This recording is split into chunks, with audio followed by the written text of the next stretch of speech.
Leave it to Larry Johnson Sr. to find an unrecruited, zero offer gem. And as he said to Karan Wheeler, change his life. Cahron Wheeler, excuse me. What's up, kinfolk? It's RJ Young. I am not on a step mill. If this is your first time watching Adapt and Respond, thank you for joining us here. We talk college football year round. If you're into that, hit that subscribe button. Like this video, answers the question in the comments below. How do you feel about Larry Johnson Sr. becoming the first to offer Cahron Wheeler a scholarship to play college football, which is wild because Karan Wheeler, 6'7", 260 pounds, it was on the sideline at Brooklynville in Maryland. Like I'm all right. So there's a lot to get into, and there's some backstory to this that I'm not being kind to Brooklynville, Maryland, St. Paul, and Neil Kinnan and that program. But that's because the story's just, it's so good. It's also very, very Ohio State. So Larry Johnson Sr. did something now that I honestly can think of happening to CJ Stroud with Ryan Day. Many of you know that I follow CJ Stroud's recruitment all the way through, and huge supporter of his and Justin Fields, among others. And I got to write about them at length for profiles for Fox Sports. I'm still very proud of, and they're very cool. But CJ was an under-recruited quarterback out of Rancho Cucamonga. 3 stars, had offers from Kansas State, Baylor, but had a hunch that he was pretty good. Also, like Karan Wheeler, thought he was going to be a basketball player, but still, this quarterback thing, he might be good at it. So he convinced his mom, Kim, to drive him from Southern California all the way out to Oakland to compete in a regional for Elite 11, right? The opening. And he won. And his mom at the time was like, what does that mean? It means that they're going to fly me to Frisco, Texas to play in the Elite 11 final at the Star where the Dallas Cowboys practice. And that was the first time that Kimberly Stroud was like, oh, he might be different, but wasn't quite there.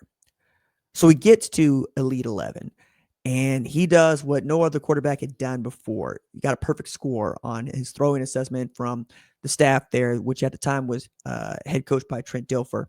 Went through there with guys like Bryce Young and others.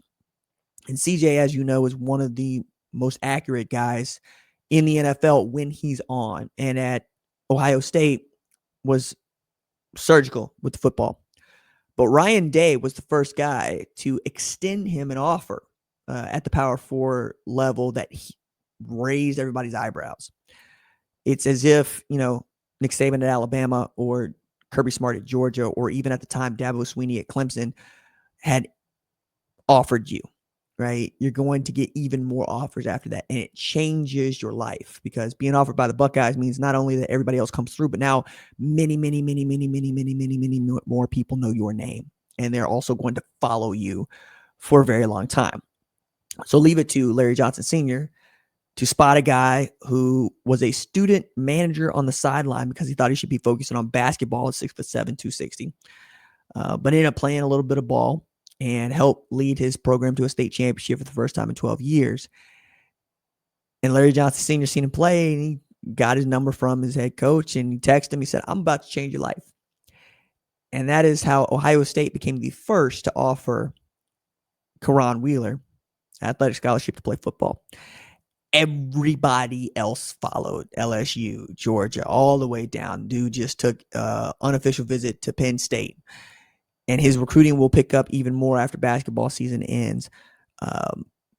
Offers continue to come in. No commitment has been made yet. But if you're catching my drift, the Buckeyes are front runners, like you read about. And if he didn't know before, he knows by now what Larry Johnson Sr. is capable of doing with defensive linemen. And everybody believes that Karan Wheeler is a defensive end like you read about. You're going to put 15 pounds on him, and you're going to put him in a 5 technique, and you're going to say, go to work, young man.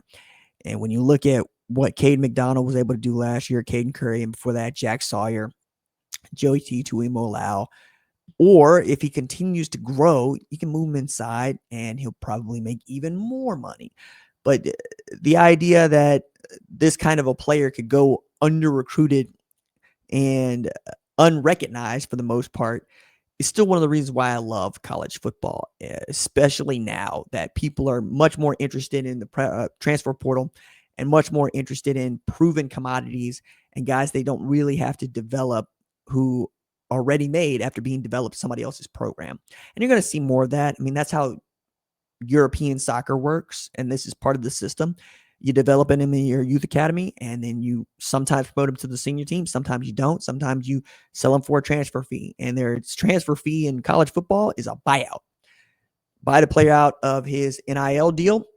He gets to sign with you for whatever that money is going to cost, and you got yourself a player.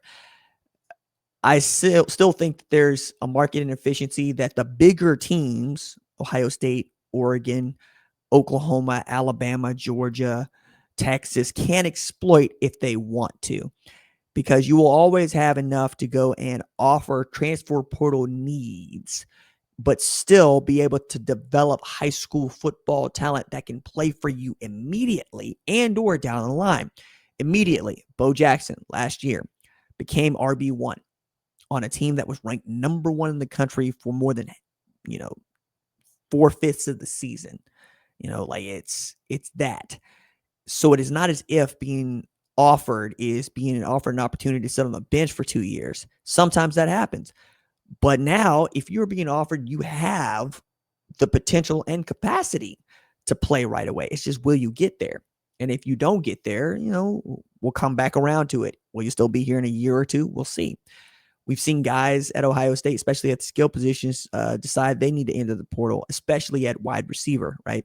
Mylan Graham, Quincy Porter are now at Notre Dame, where they're lauding the difference between having to go to class in person versus online. Dog, you getting a degree or you getting a degree? You know what I'm saying? Like, I miss me with that. You know how many people had to work for a living who don't show up to class in person?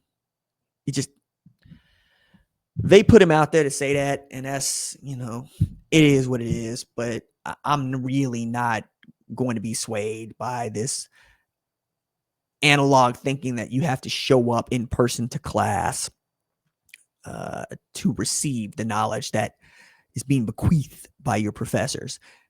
Did you do the damn work?